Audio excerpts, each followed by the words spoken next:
बिस्मिल्लाहिर्रहमानिर्रहीम, अस्सलाम वालेकुम वरहमतुल्लाहि वबरकातुहू। मैं मोहम्मद अली वारिस सवान DHO मुल्तान के हवाले से एज यूजुअल आप लोगों के साथ मुख्तलिफ़ चीज़ें, मुख्तलिफ़ पहलू डिस्कस कर रहा होता हूँ। मैं अपनी ओपिनियन आप लोगों के साथ डिस्कस कर रहा होता हूँ। अभी जिस तरह हम पिछले काफ़ी टाइम से DHO मुल्तान के थर्ड बैलेट का वेट कर रहे थे, तो DHO मुल्तान ने आखिरकार 23 अक्टूबर 2023 को अपना थर्ड बैलेट फेज़ 1 का कर दिया हुआ है। आप में से काफ़ी सारे लोग जाहिर सी बात है वेट कर रहे थे मेरी तरह। कुछ लोग ऐसे थे जो कीमतों के हवाले से वेट कर रहे थे, कुछ लोग ऐसे थे जिन्होंने चीज़ें बाय करके रखी हुई थी। तो जिन लोगों ने बाइंग की हुई थी, जाहिर सी बात उनमें से काफ़ी सारे लोग चेक भी कर चुके होंगे। जाहिर सी बात है DHO मुल्तान की वेबसाइट पे रिज़ल्ट अनाउंस हो चुका है, वहाँ पे जाएं, अपना CNIC नंबर पुट करें और आप अपना सर्च कर सकते हैं। वहाँ पे आपको आपका प्लॉट नंबर भी मिल जाएगा, साथ में आपका रेफरेंस नंबर और आपका इवन आप अपना LBI या लोकेशन बैलेट इंफॉर्मेशन लेटर भी अपना वहाँ से डाउनलोड कर सकते हैं। अच्छा, एक चीज़ देखकर मुझे बड़ी हैरानगी हुई है कि जिन लोगों ने गोल्डन फाइल ख़रीदी है एक कनाल की, वो मैं चेक कर रहा था, काफ़ी दोस्तों का रिज़ल्ट मैंने चेक किया, उनमें से ज़्यादा लोगों के जो गोल्डन फाइल वाले हैं उनकी जितने थे, अभी मैंने 5 लोगों का चेक किया तो 5 के 5 का रिज़ल्ट या तो O में था या सेक्टर E में था। मतलब अभी तक के लिए 100% जिन लोगों को मैंने दी थी उनकी सिर्फ इन 2 सेक्टर्स में एक कनाल जो प्लॉट है उनको वो अलॉट हुआ है।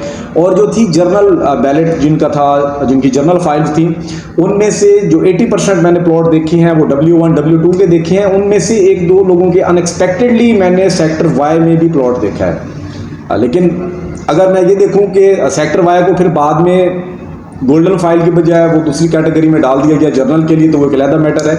तो कुछ लोगों के वहाँ सेक्टर Y में भी प्लॉट्स आए हुए हैं। अगर हम 10 मरला 5 मरला की बात करें तो फिलहाल के लिए 5 मरला सेक्टर E में मुझे कुछ लोगों का गोल्डन फाइल वाला दिख रहा है, 1-2 लोगों का मैंने सेक्टर P में देखा है।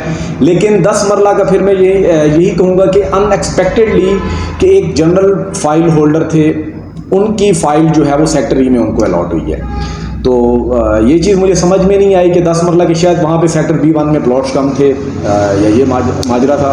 क्योंकि इस चीज़ को लेकर तो मैं पहले भी आप लोगों से कह चुका था कि आप 5 मरला या 10 मरला के अगर आप फाइल होल्डर हैं तो आपको ज़रूरत नहीं है गोल्डन फाइल में जाने की। और अगर आप एक कनाल के फाइल होल्डर हैं तो मेरे ख्याल से आपको गोल्डन में जाना चाहिए। उसमें O और सेक्टर E के अंदर आपका ऑप्शन आ जाए तो वो बेहतर हो जाएगा। और काफ़ी सारे लोगों को जो मैंने चेक किया है वो सेक्टर O या E में ही प्लॉट्स आए हैं। अब रही कीमतों की बात, तो कीमतों का अभी जाहिर सी बात है जिन लोगों की बाइंग महंगी थी, जिन्होंने 70 लाख की फ़ाइल ख़रीदी थी और 5 लाख उन्होंने गोल्डन फाइल के दिए, तो वो उनको तकरीबन 80 से नीचे वो सेल नहीं करना चाहेंगे। और जाहिर सी बात है कुछ लोग जिनकी बाइंग कम की है तो वो अच्छी कीमत उनको आज अगर मिल रही है तो जाहिर सी बात है वो 70 पे भी अगर सेल करना चाहें, 55 तक की लोगों की बाइंग है, 55 की अगर वो फाइल बाय करते हैं तो उसमें 5 लाख का उन्होंने गोल्डन फाइल का वो जो था वो पे किया।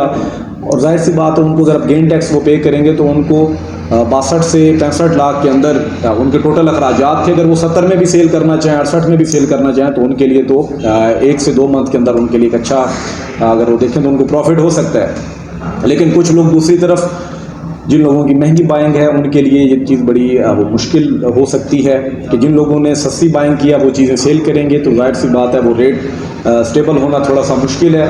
या हो सकता है कि जिन लोगों ने सस्ती बाइंग किया हो सकता है वो भी वेट करने लग जाएं तो रेट ग्रेजुअली इंक्रीज़ होना स्टार्ट हो जाए। लेकिन अभी तक के लिए मैं आपको ये नहीं कह सकता कि कीमतें बेहतर हो रही हैं, क्योंकि अभी फ़िलहाल जो पहले के प्लॉट्स थे अगर उनकी मैं डिमांड देखूं तो उनमें से कुछ प्लॉट्स ऐसे थे जो बैलेट से पहले ज़्यादा डिमांड कर रहे थे, लेकिन अभी इस वीक मतलब आज की मैं बात कर रहा हूं क्योंकि बैलेट कल मुकम्मल हुआ है, तो उनकी कीमतों में मुझे कुछ हद तक डिमांड में कमी देखने को मिली है। तो आगे फ्यूचर में देखते हैं क्या होता है, अल्लाह खैर करे। लेकिन कीमतें ज़्यादा तेज़ी से बेहतर नहीं होने वाली, ये चीज़ आपको मैं क्लियर कर दूं। अभी फ़िलहाल कुछ टाइम के लिए कीमतें यही रुकेंगी, थमना स्टार्ट होंगी। जैसे ही वो कीमतें थोड़ा सा कुछ टाइम के लिए अगर वो एक जगह पे रुक गई 1 महीने के लिए, 1.5 महीने के लिए, तो फिर यकीनन हमारी जो ये चीज़ें हैं वो बेहतर होना मज़ीद शुरू हो जाएंगी और कीमतों में बेहतरी देखने को मिल सकती है। इंशाल्लाह अगली वीडियो में मिलते हैं, तब तक के लिए इजाज़त दीजिए। अल्लाह हाफिज़।